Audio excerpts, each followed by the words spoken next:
Hey guys, all right, so this is your Vectorworks 2020 Mac tutorial on the door project, okay? So the door project, you should have some paper technology handout in front of you that shows an example of the level of detail that I'm going for. My suggestion about process on it is to start with the door and a piece of tracing paper or vellum, draw your lines, like hand trace your lines, and then you'll use your scale rule to get some dimensions off of that door.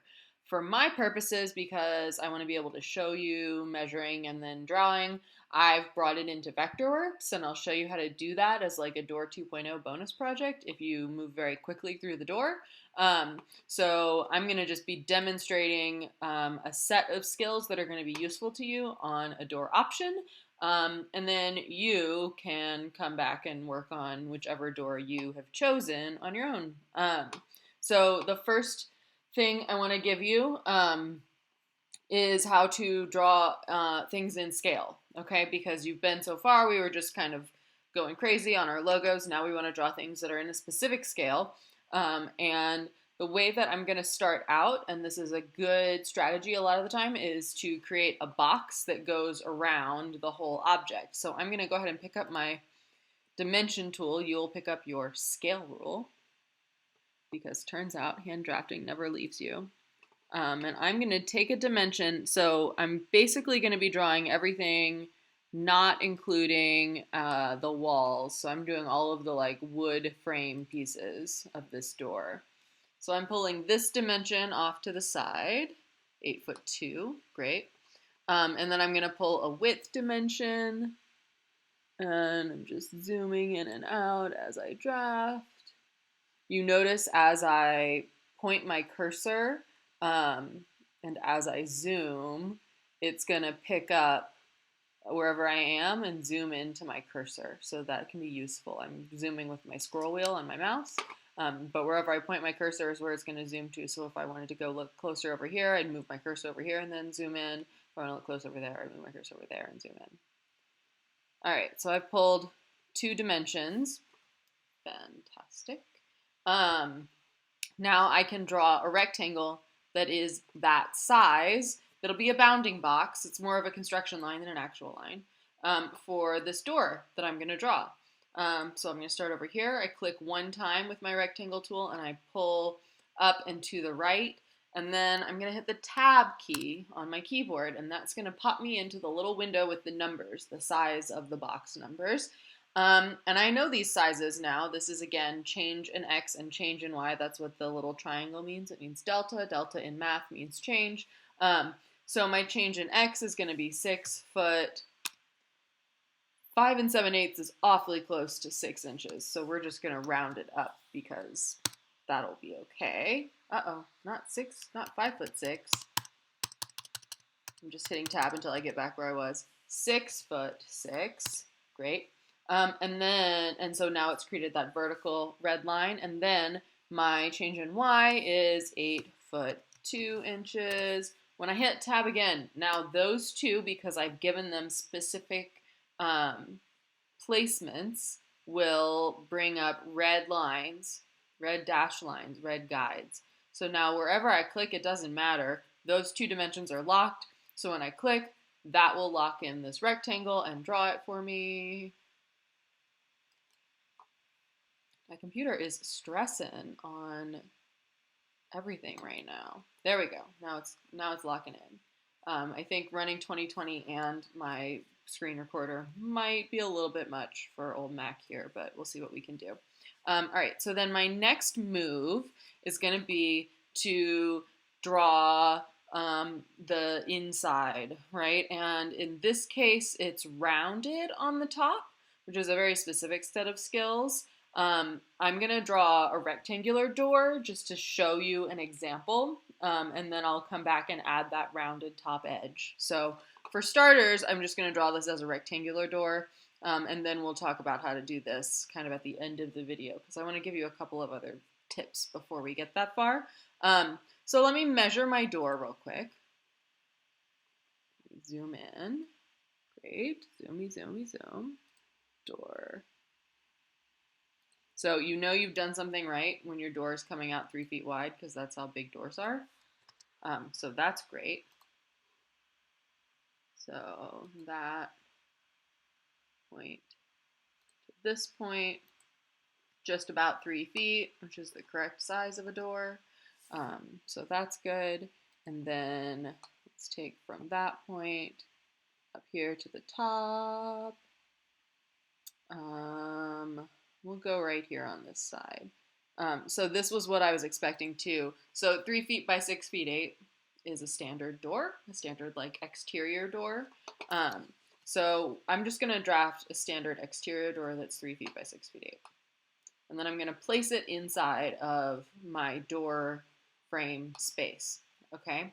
So I'm gonna draw that rectangle, right? So I start by clicking wherever I want. My X is gonna be 3 feet, my Y is gonna be 6 foot 8 inches. Click, okay, now I have that door. I wanna talk about snapping because that's gonna help me a lot, and then I'll snap things and move them. So if I come in here to my bottom left corner, and again, I'm picking it up with the crosshairs tool. Let me pull it out of the way. It's going very slow tonight.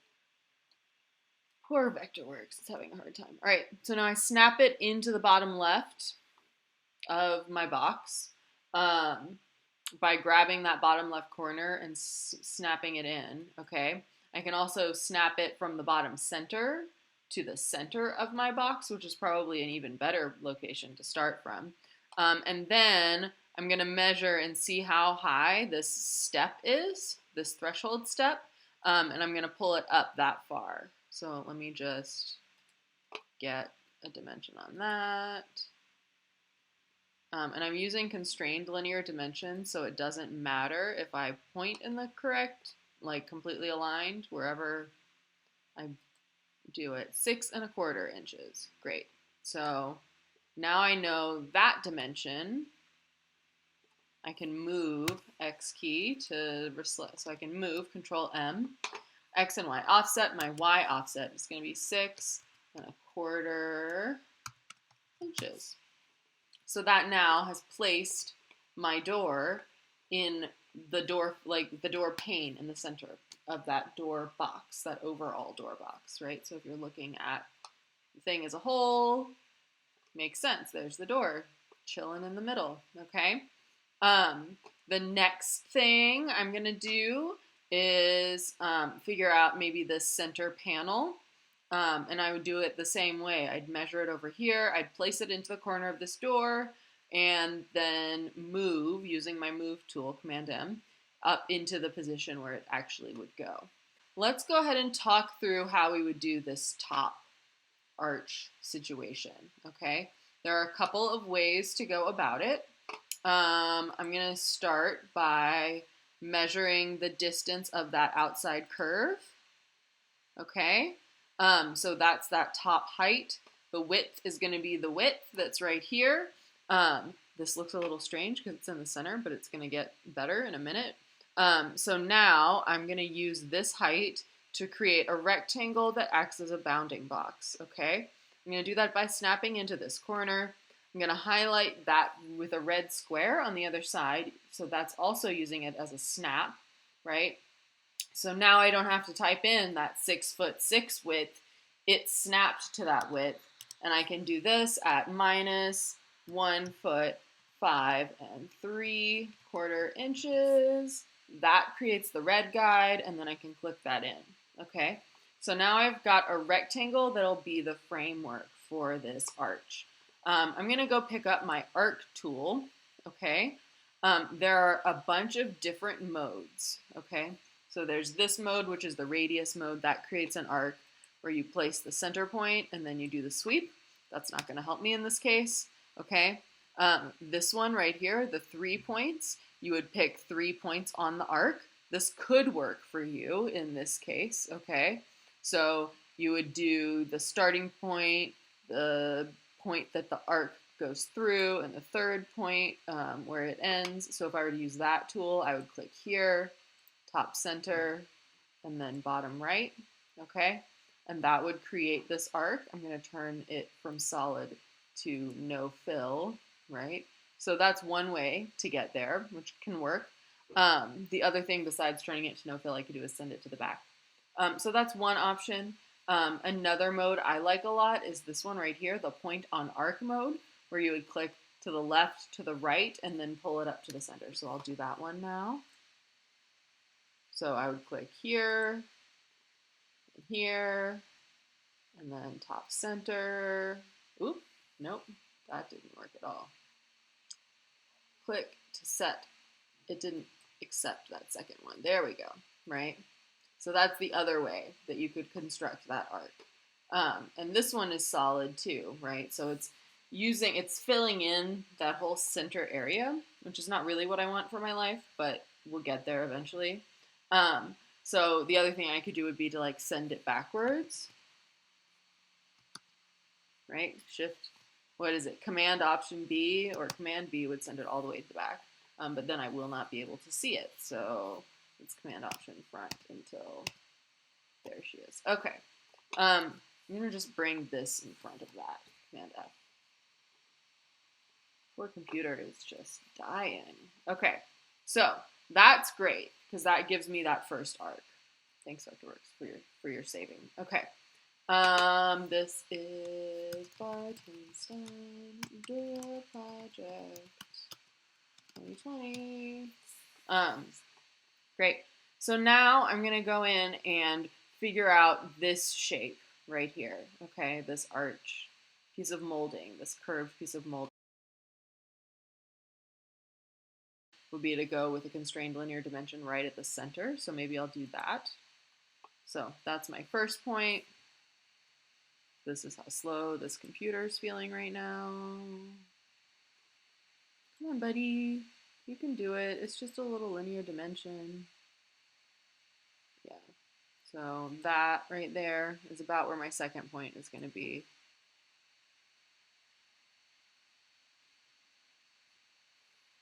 It is struggling. Okay, 7 1/8 inches. And I want these width of these to be the same, so I'm just gonna kind of see how that's looking. Yeah, that's also 7 1/8. Great. Okay, so 7 1/8 is the width of this and of that. To get that arch, I'm gonna use my offset tool. So I'm gonna come in here, click on that arch, pick up my offset tool, shift equals, right? Where is she? There she is. All these emoji things are super weird. This is where I would use that 7 1/8, right, as the distance. And then it will create that next piece. It'll just drop it right in there, okay? So that's a great way to get started on that. Then I can do rectangles, right?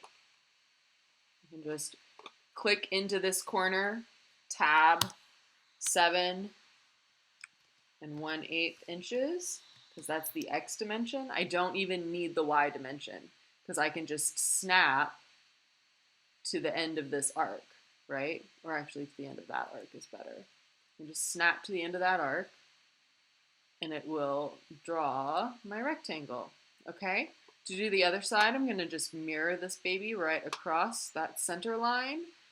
So while it's still selected, I go straight into my mirror tool, bottom center, drawing straight up. There she is. I'm holding shift, I'm clicking. Great, okay, cool. So next thing I'm gonna do, take these guys, I wanna get myself that diagonal. See how it's kind of a mitered cut? And I'm gonna do that using the Reshape tool. So I'm gonna get the Reshape tool by double clicking on my rectangle.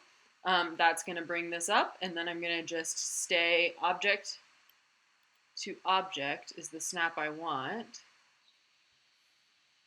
And I'm gonna just click it right in at that corner point. Okay. Baby is very stressed. My computer is super stressed, dude. I don't know what this is about. It's having a struggle. Okay, great. So now, as you can see, I've got my arc, I've got a line, another arc, right? Both of them are chilling. All of that's behind this door object. I've got my mitered edges. I mirrored them across. Um, the other thing that might be super useful is is align and distribute. So if you have a bunch of windows or a bunch of panels, you can align those edges and also distribute them. That's in modify. Now that I've got this arch all drawn in, I can delete that original circle. And I can also, I think, I probably can lose this outside bounding box too. Let's see where we're at. Yes, okay. So now if I wanted to do that bottom piece of molding, that would be super easy because I would just click into this corner. I would come here to the bottom right and bring that snap up, and then I can just align that object right on into that edge, okay? So there are a lot of quicker ways that don't require you to actually measure things more than one time using your snaps, which should help you maneuver your way around this door project relatively quickly. The other thing you can do if you want to is you can change the size of a rectangle that exists already. So rather than drawing this rectangle again, I would change its size. This 9 dots situation is asking you which is the anchor point.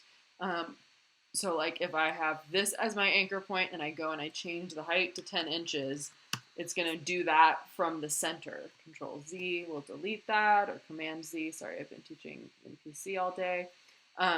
The same is true if I drop it down here and I add 10 inches. Now it's only going to go up and it's not going to come down. So that can be super useful. The other thing that I think, did you not Command Z yourself back? Great. The other thing that you noticed on this door that I haven't done here is the top of the door is also an arch, right? And there's a little bit of molding in between, but not a lot. So we might actually just bring this up to meet this archway, right? So if I grab this object right here, okay, and I pick it up in the like reshape mode, I can come right up here and it says object align / align H, and that will snap me right up to the top of that other object, okay? So that would be my step 1. And then my step 2 would be to add another little arch that fits this center section. And I'm going to do that by grabbing my arc tool. I'm in that other mode where I do it 3 points, okay? Then I can take this arc and I went with the X key, select the arc and the rectangle, and I can modify add surface, and those will become one complete shape now, okay? So that's how I would get that curved top of my doorway as an independent unit. You can also trim your arc, this arc here, right? Because its arc end should be at that point instead of wherever the other guy was, right? So that cleans up that edge. We could even subtract this one from that one, or we could do that combine into surface deal that we did. So if I select all of these guys, and then I grab my combine into surface tool, which is the little dropper, now I have a shape that fills that spot, and I can actually delete these existing arcs, right? And actually just have the vector shape that would remain. I have a few, huh? Delete. There we go, right? So now I'm just down to a vector shape that is exactly this shape, a vector shape that is exactly that one, and a vector shape that is exactly that one. And so that's the most simplified version of the geometry, which is our goal. Like we want as simplified a geometry as we can get to, especially once we move into 3D, because you want a solid vector shape if you're in 3D that you can then extrude, which means to like give it a depth dimension. You want to be a vector object before you can extrude. So that is the basic setup of the door project, and I'm going to be moving around the classroom helping you individually on this one because everybody's going to have their own challenges to figure out. So that's all for now, and give me a holler when you have questions.